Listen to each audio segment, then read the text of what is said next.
right, y'all. Welcome back to another episode of the Coffee Chat podcast. I am super excited for today's episode.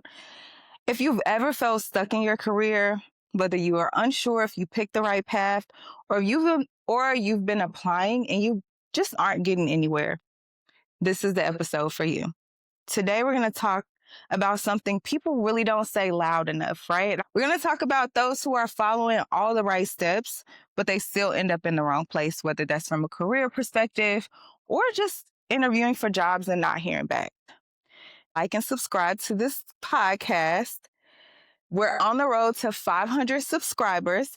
So if you've been watching, if you've been getting value, this is your sign to tap in, join the community, make sure that you're sharing our posts and spreading the word and knowledge. All right, so today I am joined by someone who has a crazy journey from homeschooling to where they are now. They've built a real system, and it's not just about choosing the right path, but actually landing the role.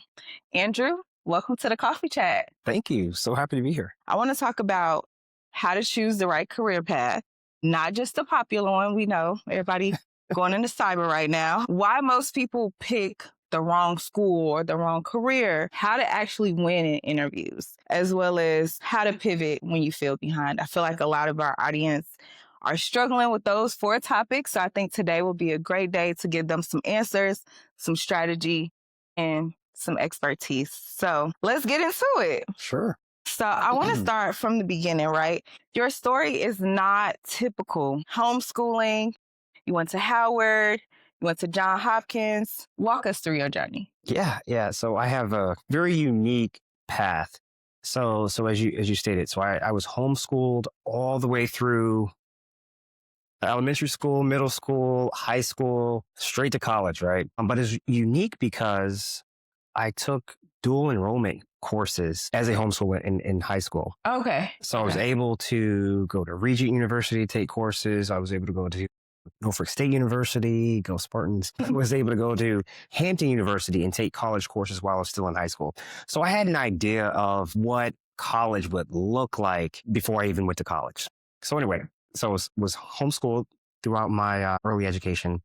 Then I went to Howard University and I studied mechanical engineering, and that was a amazing experience. Really? Amazing experience. Mechanical engineering sounds brutal. It was. That's why it was so amazing. I got the HBCU life. Okay. Yeah. We love that.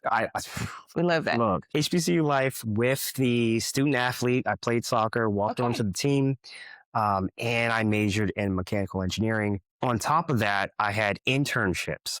So after my freshman semester, I had my first internship. I would encourage all the students to look up En-ROADS.org. En-ROADS is a nonprofit organization who helps students to find internships, and it also prepares you for the interviews in corporate America.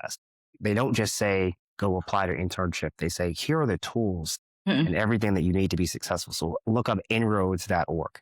They really helped me get that experience. But anyway, so I had internships throughout college, which gave me the experience so that when I graduated in undergrad, I said, here's all the things I accomplished while still in school. So it helped me to get a job a lot faster. Yeah. I started out in oil and gas. And then through a series of events, pivoted to defense. Explain that. Sure. Yeah. So I graduated in 2013. If you remember, between 2013 and 2017, a lot was going on with oil production and OPEC and signing different deals. Well, oil and gas is cyclical. Well, sometimes it's up, sometimes it's down. And when it's down, there are a lot of layoffs and changes that happen. So similar to what we're seeing in the tech industry right now. Absolutely. But it was interesting because that was nothing that I was familiar with as a kid. Growing up back in my day, see, I'm aging myself at this point. Back in my day, you go to college, you get a good job, and you live happily ever after. That's quite how it worked. That's what we thought. So then I get into this job and I'm like, hey, I'm like 23, 24, and people are getting laid off like every year. All across the industry. This was not just the company. This was the oil and gas industry. I'm like, this is not really what I signed up for. So as the layoffs kept getting closer and closer, I was given a decision. Okay, you're either going to change everything that you're doing on a daily basis, or you're going to have to find something else. So were you given that option, or did you decide? Like, did Oh you no, I was given the option. Okay, so you were given that ultimatum Yes. of moving to another role, Yes. or find a new leaving. company. Yes. Okay. Yes. So that was tough. Now I was fortunate to have that option. A lot of folks didn't Right. have that Because option. in most cases, you just get tapped on the shoulder and say, we're going to give you a little severance package and we're going to see where you end up Exactly. on LinkedIn. Yeah. Yeah. And so I was fortunate to have that option. So I took went to another role for a little bit. Yeah. But I actively search. And this is why I keep talking about the internships and inroads, because I was able to reach out to some of the contacts from my internship and go back to a company that I had previously interned with. And that's how I made the pivot away from engineering to program management. Okay, so you went to be a program manager. Yeah, because as an engineer, it was funny. I had my textbooks and my calculator at my desk. Really? So this was, folks will ask, what is this algebra for? What is the calculus for? Are we going to use this in our everyday jobs? We're never going to use this. We used it. We used it every day. I had the textbooks in my job, but I was a design engineer. I was designing things, and I just saw a glass ceiling. It was like, okay, it looks like the folks that are senior engineers, it looks like they've been here for a while, and they're still kind of doing the same thing. In the same roles. I'm probably about 25, 30 years away from where they are. Right. I just don't see the path for me to get there anytime soon. Right. Now, the program managers, they come in, they're talking to customers, they're looking at budgets, schedules, and they had a broad perspective on how things worked. Now, a lot of you are in procurement, HR, engineering, business, whatever. As a program manager, they're touching it all. They're touching everything. So they're not like experts in everything, but they know enough to They really get things understand done. how things work and what it takes for you guys to operate. So I want to just double click on the inroads and you being able to reach out to a previous internship and get a new position. How important was that in terms of relationships or having those relationships and connections versus just going out and trying to find it? Yeah. So here's where the gems, get ready. We're going to start dropping gems.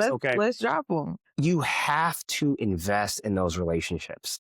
We know of a lot of people, but do you know what they actually do on a day-to-day basis? Do you know who they know and what they're exposed to or what their circle is exposed to? So when I was looking at my personal network, I said, okay, who do I know who would know a hiring manager?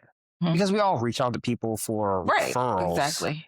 But do they know the person reading the resumes? Exactly. So I reached out to someone who knew someone reading the resumes. And that's how that connection works. That is something that's really important. And that's something that I've talked about before. I understand that some of these conversations that we're having in some ways are nuanced and some of them are just, it seems elementary, but that's really an important step, right? When you are networking or you are trying to get to another role and you see something on a company's website, it's like, I need to be in contact with the decision maker. Yes. I don't want to just talk to someone who's in the role and it's like, what does your day-to-day look like? Of course, like those things are important, but I want this conversation that I'm having with you to lead to the next step in the process, which is getting in front of a contact. Yes. Because that is the point of this connection or me reaching out in terms of that. And of course, it's not a one-way street, but when you are having those conversations, it's really important to try to get to a recruiter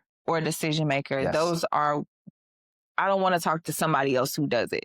Who is hiring? Exactly. And can you do me an intro? Exactly. I think that's really important. And here's your homework. Text your circle today and say, who do you personally know who has recs open?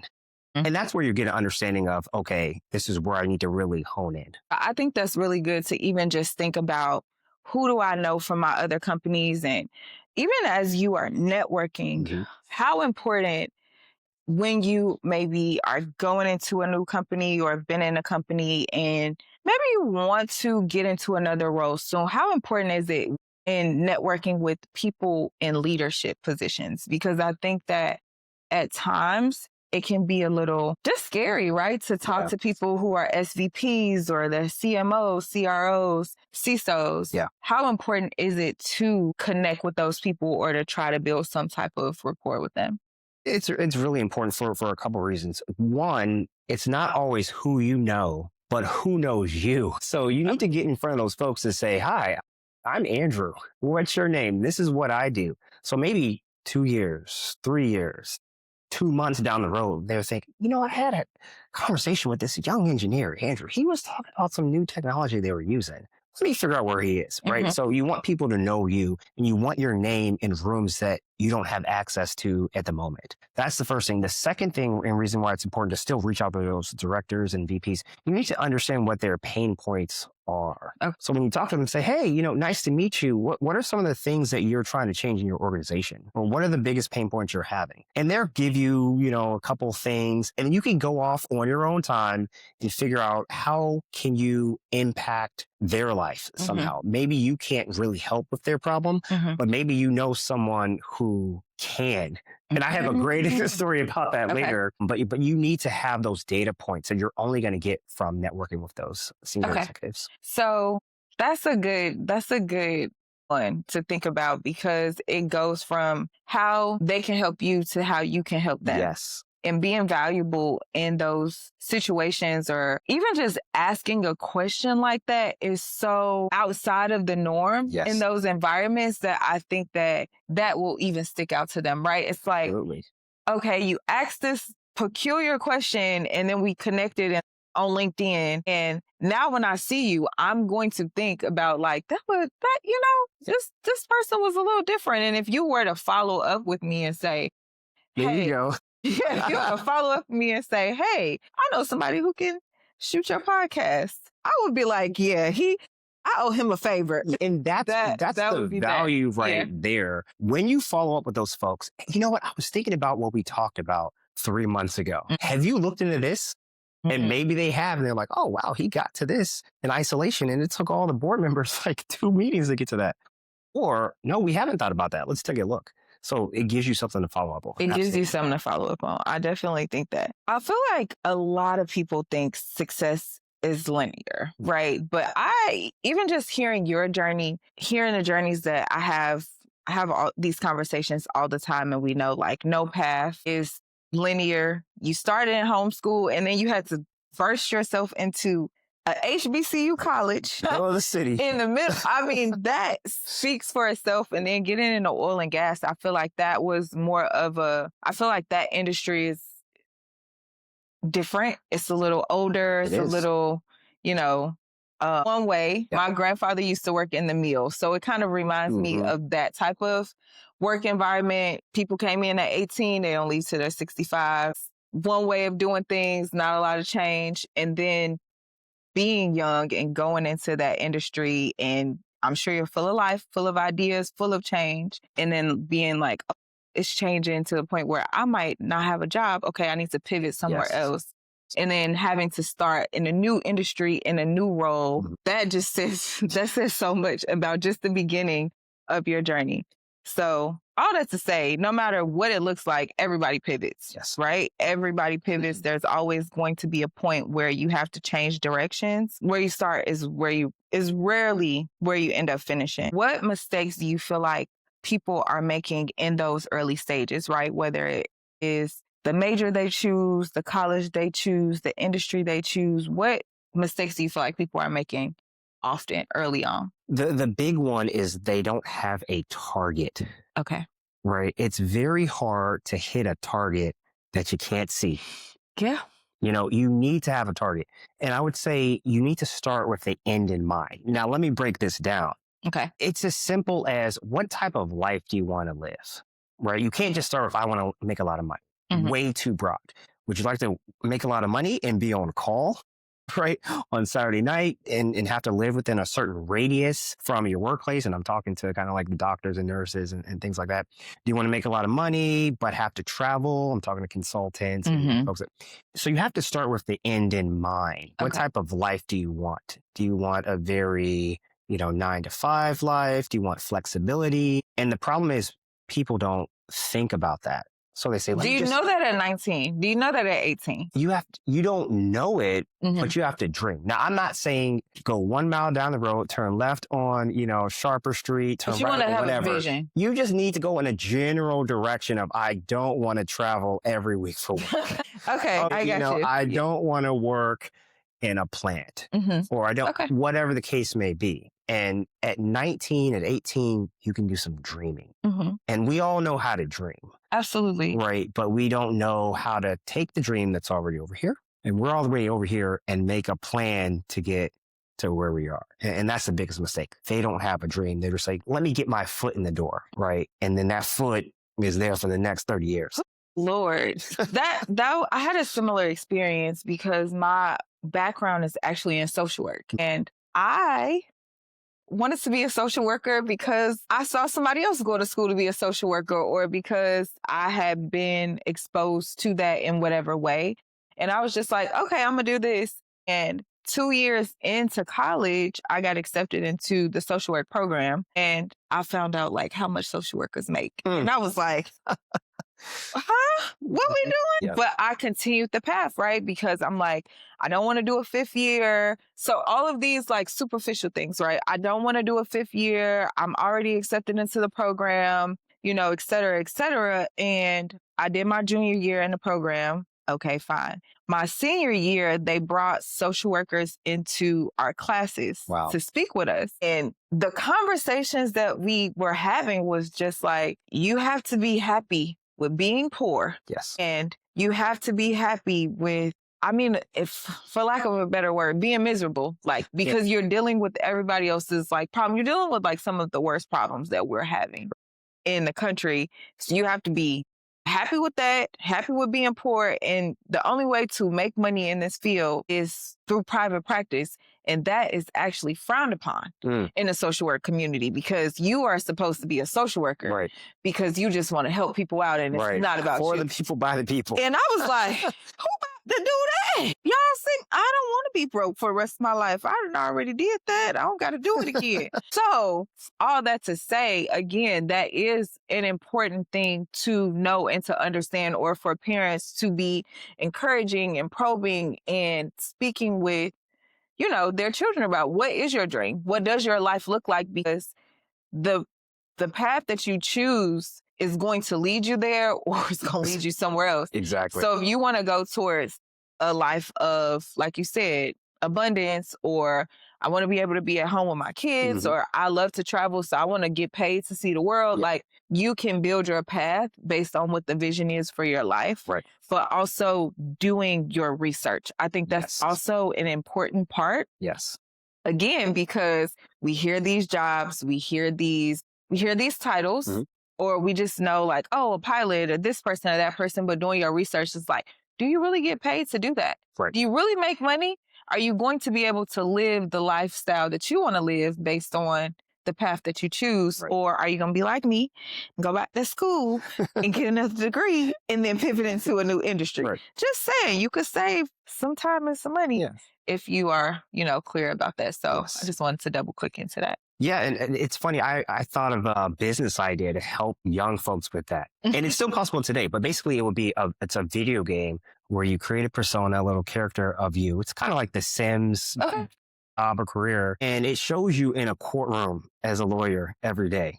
It's so hard to visualize as an 18-year-old, as a 22, as a 25-year-old, like what my life could look like as an engineer versus a doctor versus a lawyer. So what made you choose engineer? My parents, they said, look, we getting one attorney and one engineer. Y'all figure it out. Any, meeny, miny, mo. They say, y'all figure it out. Because I have a sister, an older sister. She's an attorney. Okay. So they're like, y'all need to figure it out. So yeah. Yeah. I'm the youngest, so I just got what was leftovers. Yeah. She picked her major first. I'm with her. I'm that. Yeah. Because it's hard to visualize. If you don't know that you're going to be working night shift as that fancy doctor that everyone, right? You might not be the pediatrician who has the, 9 to 3 hours, or you could, or whatever the case may be. So in the game, you would simulate that, and you would see what your face looks like in the suit versus your face in a t-shirt and some ripped jeans working in tech versus your face with a, insert whatever the career is. And then you could say, yeah, that, And then it gets very specific, like location based. Hey, I want to live in a warm climate, doesn't get snow. Everyone is, but I want to Houston. be, well, I was going to say, but I want to be a automotive engineer. Oh, You're not yeah. going to be in You're Houston. not going to be in Houston. You're not going to be in Malibu. Yeah. You're going to be up there in Detroit where Yeah. it's cold. Yeah. And right? So those are the things that we don't think about as young folks. Mhm. So that's why I want to help. This is what your life could look like. Well, let's work backwards from here, and then we'll create the plan to get you there. Right. Because also, how do you prepare for the skills that you'll need in those roles? Yeah. Right. Well, we can help you build the skills, right? So as long as there's a target, we can get you there. Okay. We just need a target. So how should people actually think about choosing a career path? Right. So you said like thinking about things like location. Yeah. So start with your personality, right? Am I the type of person who can be up in folks' face all day? If it's not, if you don't have a lot of empathy or that's not your strength, maybe your listening skills are like average, maybe HR is not the job for you. Okay. Yeah. If you don't want to deal with people's problems, do not go to HR. So we talk about the person first, like what type of person you are. And then we get to the wish list. I like this climate. I don't like to travel. I do like to travel. I would like to work in big teams, small teams. And then from there, we can start showing some realistic options. Okay, that makes sense. So another question that I have is, how do you separate what you want to do versus what you need to do from a career That's a great perspective? question. And part of it is what you're good at. Yeah. That's true.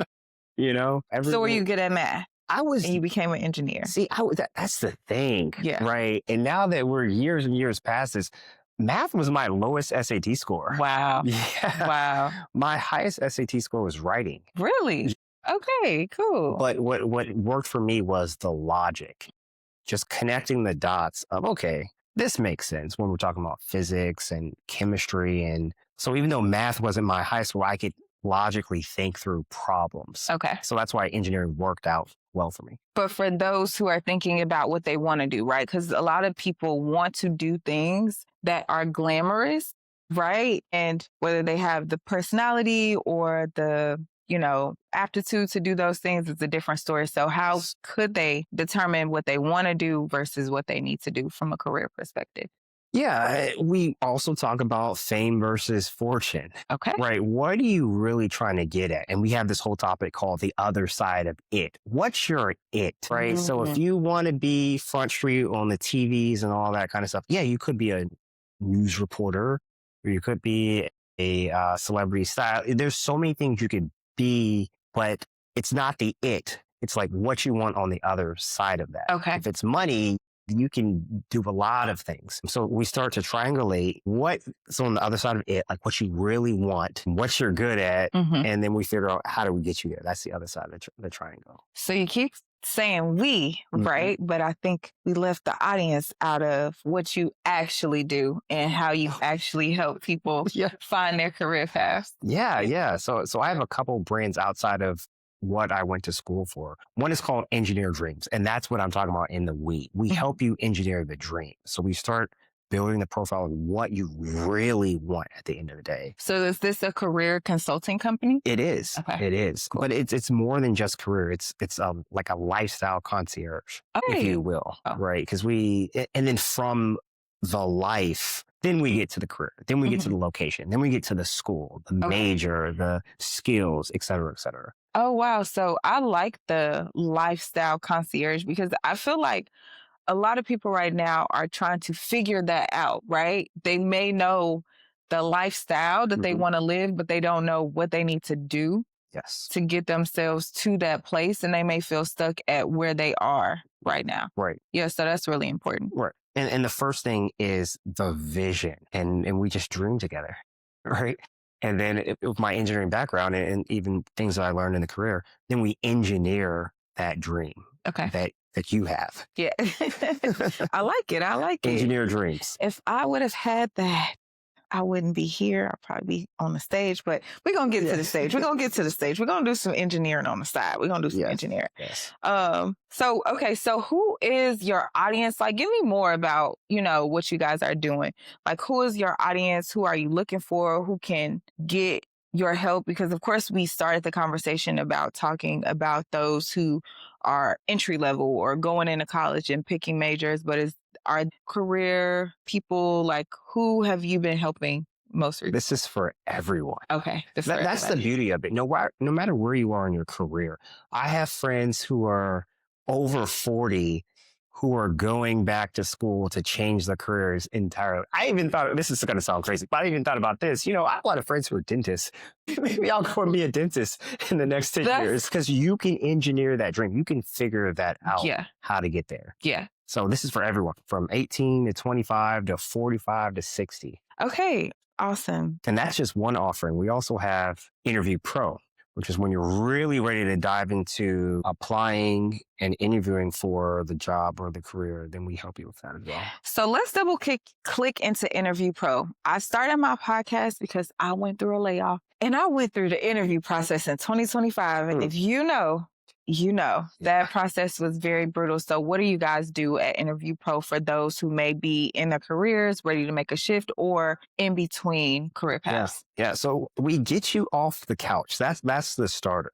That's big. It's so tough to go from applying, and then you finally get that call, which could be 2 weeks, 3 weeks, 3 months later. And then you're like, oh, no, I'm not ready for the interview next week, even though I really need this job. So we get you from the couch, no preparation, no interview stories, all the way to having polished stories with really within one day. And it's a 2-part process. It's a preparation process and then a performance. You need preparation and performance to have a successful interview outcome. Absolutely. And I think that one thing that I was missing during my process was realizing that those real stories are more important than some of the answers that I was given, or some of the technical aptitude or the certifications that I said I had. Recognizing that you really have to go back in your memory bank to remember the impact or the results that you've gotten or the things that you've done in your career, and those STAR answers, right? Situation, task, action, and result. And result. That is so important. And it also helps you to feel comfortable, right? Because it's like, oh, I remember this time I did that. I remember that. If you're not prepared for those questions, you will draw a blank. You will bomb. You will look like you lied on your resume, when all it really is that you weren't prepared and you hadn't thought of those scenarios or thought of them in that way to make sure that you can show the impact that you actually had in the company. And you have to think about it. The only thing that the interviewers are looking for is validation that you can do the job. And there are technical interviews. We focus on the behavioral interviews. But to convey that you can do the job, it's through the storytelling. Can you tell a story about a time that you did something very similar to what they want you to do at this job? That is true. And I feel like for me, it was interesting how I could convey that from a number of situations and scenarios that sometimes didn't even include work. Right? Because leadership happens everywhere, problem solving happens everywhere, impact happens everywhere, but you have to be prepared with those types of answers.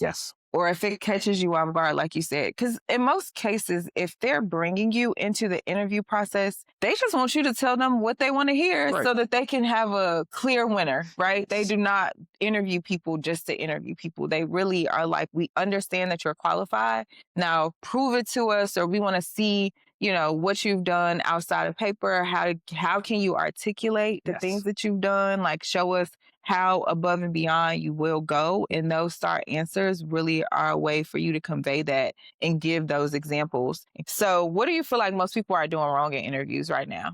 They're not preparing. Okay. Right. With new clients all the time, they'll say, yeah, I'm ready. I have an interview. I'll say this. Okay, great. Send me a voice memo of your best story. Okay. I don't ask the question. You figure out what the question is. You just give me your best story. And I listen to the voice memo. And then I go back to them and say, would you hire this person? Right? Listen. No LOL. That's some real feedback for you. That's the real feedback. So folks think that they're ready, but they're not actually preparing. And preparation involves knowing your stories, right? And we break this down. And what stories are standard work versus what stories are standout work. Like you don't want to just get up there and talk about standard work. I came in, I cleaned up a little bit and I clocked out. No, you need to talk about where you went above and beyond, right? Mm-hmm. So what are standard stories versus standout stories, right? You have to know your impact. You don't want to go through the whole interview and they're like, yeah, cool story, bro. Why does this matter to the company, to the team, to the customer? You have to say what your impact is. And then I have this whole concept called hero stories, where you swoop in, you use your super strength, your laser vision, you save 1,000 people from a burning building. And without your superpower, everyone would have been doomed. Mm-hmm. I didn't say we, I didn't say us.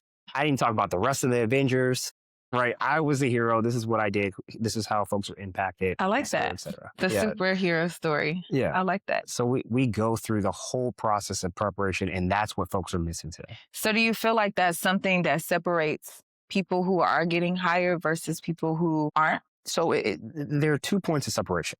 One is the hire versus the no hire. Okay. One is the entry level versus the mid-career and senior level.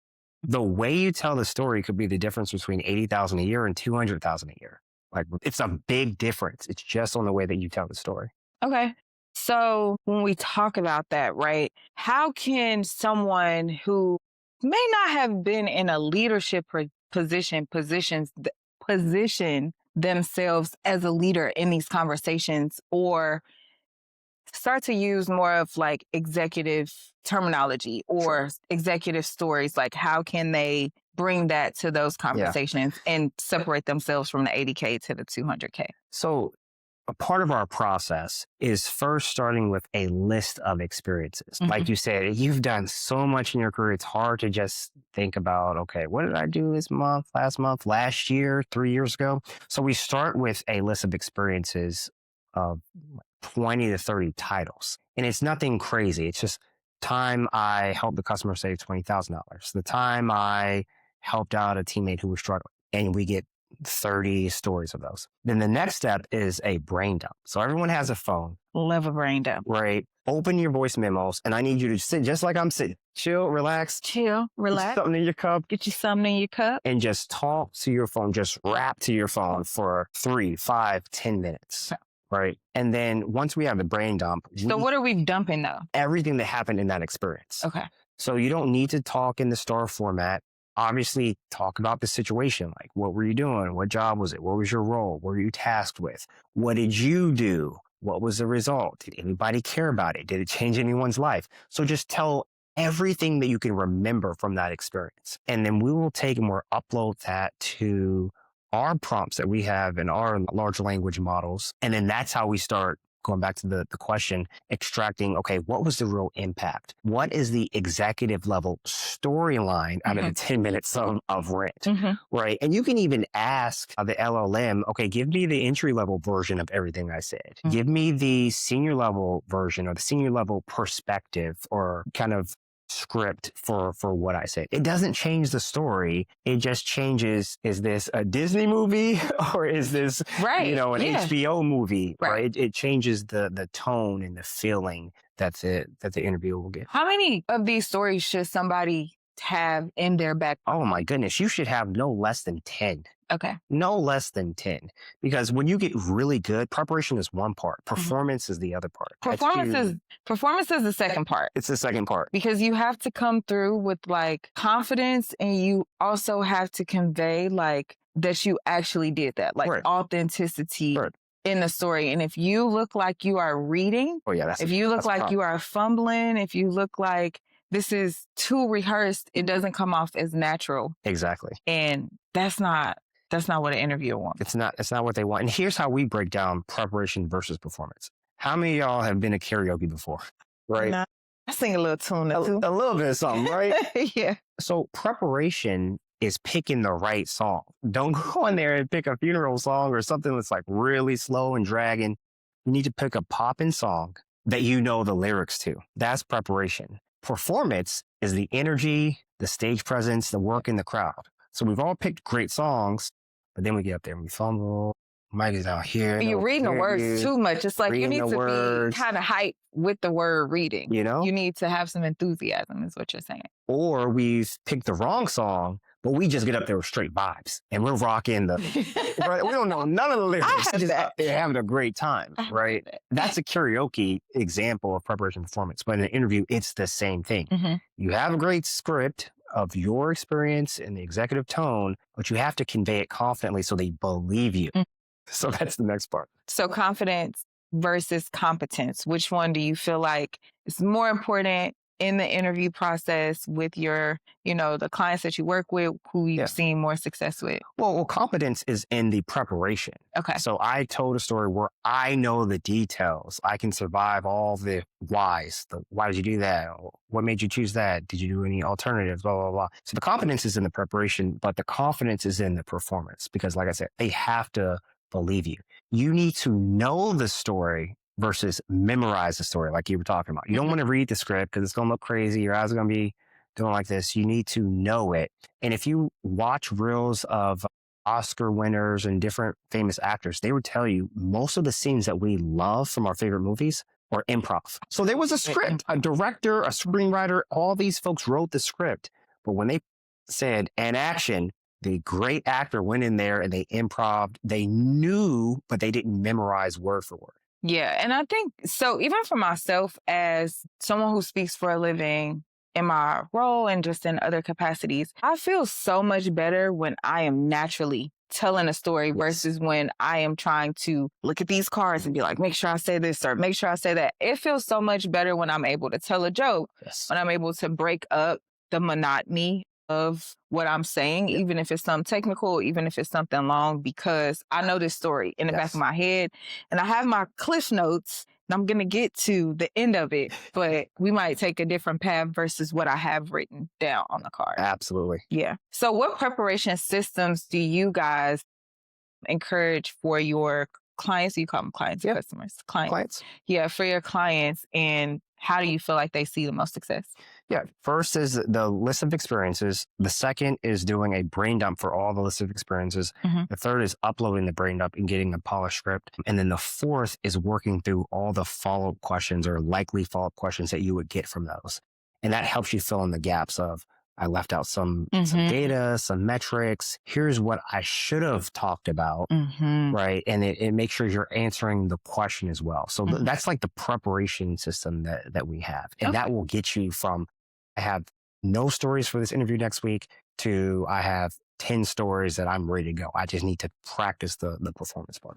Okay, so from what you said, something that I've derived or I have arrived to is that most people don't fail interviews because they're not qualified. It's because they can't articulate or they can't show their value in the conversations that they're having with the interviewers. Absolutely. Okay, and you guys solve for that. We solve for that. You're going to put a logo at the bottom of the screen, right? This is a commercial. It's a paid advertising. Okay, so pivoting without experience, right? So I want to talk about the uncomfortable part. I know that right now there is so much visibility. Shout out to social media. Shout out to technology and all of its advancements. TikTok, blessing and a curse. But a lot of people want to pivot, right? Because of the story that I told about myself. Like sometimes we get in career paths that we don't feel like are aligned with the life that we want to build, the passions that we have, just what we want to do. So someone that's trying to pivot into a new industry, tech, I won't get in tech. How do you compete with other people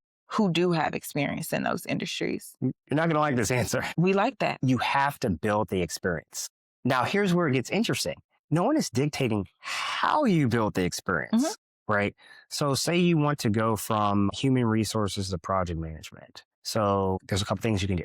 One, you can go to your manager and say, any projects that I can manage for the team? Are there any projects? Or you can say, who in this organization is managing projects? And then go to them and say, I would love to shadow someone on your team. I want to learn the skills. 3, and as you can see, I'm going a little bit outside the box as we continue to go. Make up your own project. Right. And this could be in your office. You could have a project that doesn't have a schedule, doesn't have a budget. No one's really managing risk or stakeholders. And you start putting that framework that no one asked for.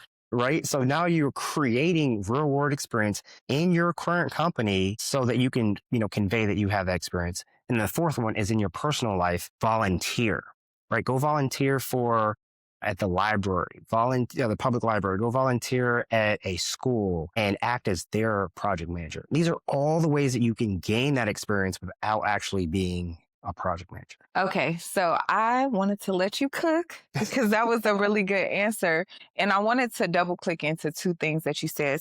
The third thing that you said was create a project for your team. Yes. Right. And a lot of people are like, oh, I'm overworked. I don't want to do nothing extra at work, or I don't want to, how would you position that to someone who you were working with as a client that wanted to pivot into project management? I ask, how bad do you want it? Okay. Because no matter what we want to do in life, we will make time for what we really Absolutely want to happen, no matter what. And then one thing that I wanted to actually double click on with that as well was you don't even have to come up with the idea. No. You can ask people on your team. Everybody got a complaint. Yes. Everybody that you work with is complaining about something. So if you are looking for a way to stand out or a way to create that opportunity for yourself, you don't have to have an original idea. You can ask other people. And the people that are complaining also typically have a solution in mind. They just don't want to initiate that. So you could literally get a brain dump from somebody else and say, this is the issue that we're having. This is how it's impacting. This is, X, Y, Z, and create a project around that. And you just own it. Absolutely. And you have other people that you bring into the conversation that also have a vested interest in that problem and it being solved, them not being responsible for it getting solved. So that's another way to kind of get those projects internally. And then for the last thing that you said in terms of volunteering and becoming a project manager, there are so many people that are looking for volunteers, myself included. But there are so many people that are looking to pour into people that are trying to pour into them. And it's like, if you want to get that experience, this is a great way to get an at-bat where you can get fired, you can mess up. Like they don't, in most cases, depending on the organization that you're going for, this might be the first time they had this role or they don't have the money to pay someone to do this. So whatever you do is going to be their standard or they're going to help you like hone your skills. Of course, nothing is going to be easy. Work is work. No matter where you do it at, it's going to be work. But I do think that the volunteering piece was something that also is really important that I feel like we've stepped away from so much because we are just so individualistic now, and volunteering doesn't even seem like something that is important or that we want to do or that we want to commit to. But there's so much value in that in terms of resume building, connections, community. Those things are still important. So I would tell anybody to just volunteer just to give back, right? Absolutely. Whatever skills you have, if there is an opportunity for you to share those with others, like that's a good way to do that. It's a win-win. And you can put that on your resume because you've done it. When we think about things like transferable skills, I feel like it's kind of like a hodgepodge right now. Like, how do you feel about those for people who are transitioning into new industries, going into different roles? Do you feel like those are relevant? They should start from scratch? You need transferable skills, right? And there's overlaps in so many jobs. But you also need the skills that they're looking for as well, it's tough to get if you're not in that role. We just spoke about some ways that you could get them. But you need to work on skills that can be transferred between job roles, job levels, and industries. It's good to focus, but you don't want to get so hyper-focused that you're no longer useful or fungible elsewhere. You get pigeonholed. You get pigeonholed. And I was thinking about this early in my career. I was like, wow, I haven't, learned anything new outside of exactly what I'm doing in years. I'm going to be left behind. I need to figure out how else I can take the skills that I have and transfer them into something else. Yeah. So another question that I have about transferable skills, do you think it's positioning for people? Do they not know how to position those transferable skills or? That's part of it. And you need a translator sometimes. You come across these resumes that have the acronyms and it's like, make it plain. What do you know how to do Yes. that's relevant to this other job or this other company or this other industry? So part of it, is positioning. Okay. So understanding the skills that you have, the job that you're going for, how to position the skills that you have, Right. and how to make it plain to them Plain. that you can do the job Absolutely. based on the experience that you have. Yes. Okay. So not necessarily always needing more qualifications, but making sure that you're positioning yourself in a way that gains the traction to say like, oh, okay, they may not have been in this industry, but they understand this line of work or this type of role. Exactly. Right? Because a lot of the times it's like role based. It's like a director here is a director there. Yep. We just have different language and processes. But if you can be a director, you can be a director. And a great way we explain this to people is through sports. So most of the time when you have misalignment, you're hiring for a point guard and the resume is from a Olympic sprinter. And so you're looking for a 3-point average. You're looking for, free throws, et cetera, and they're talking about their 50-meter dash times and things of that nature. Okay. So that's the first misalignment. But when we're talking about transferable skills, then you might want to talk about your speed and agility and athleticism. Those are the things that transfer over from the sports, because you might not have a 3-point percentage if you've been running or doing a different sport. But that's how we try to explain it. I get that. Yeah. So how can you use what you have to be attractive to them, even though you might not fit the mold? Yes. 100%. Yes. So I asked some of my audience, and here are some scenarios that they're struggling with, right? Okay. So a couple things that we've talked about. I've applied to 100 plus jobs and nothing. What am I doing wrong? Right? That's the scenario we want to walk through. I picked the wrong major. That was for me. That was for me. Now what? And I get interviews, but no offers. So those are 3 things that I feel like is happening in the market right now. So if someone came to me and said, hey, I applied to 100 plus jobs and I'm just hearing crickets, the first question is the resume good and in alignment with what you're applying to? Because you could have really good experience, but it doesn't align. Just like the sprinter applying for the point guard position, there's no alignment there. So you're saying if you are in HR and you have an HR resume, but you are applying to VP roles in oil and gas, it's not aligned. It's not aligned because you haven't even positioned your HR skills to read like a Correct. VP. That's somewhere. That's one type of misalignment. That's Okay. a common type of misalignment that we see, where it's like you have a recruiter who's just a person just like you and I, and they're looking for, someone tall with brown hair, and we have short with red hair. Nope. Then I think you're going to read the rest, right? Yeah. There needs to be some similarities here. Tall is subjective, but this person's at least 5'11". Okay, got it. And they have dark hair. We don't know if it's brown or black or whatever, dark hair. Okay, maybe we'll keep reading. Okay. So that's the first reason why you could, whatever the case may be. Okay. So for those who have pivoted into the wrong major, or they've, they got a degree. We have a lot of people that are getting bachelor's degrees now, master's degrees, and maybe they did it because of their parents, Sure. right? Or they did it because of lack of knowledge or non-exposure to other industries or other roles. What would you say for someone who was at that impasse and looking to go in a different direction?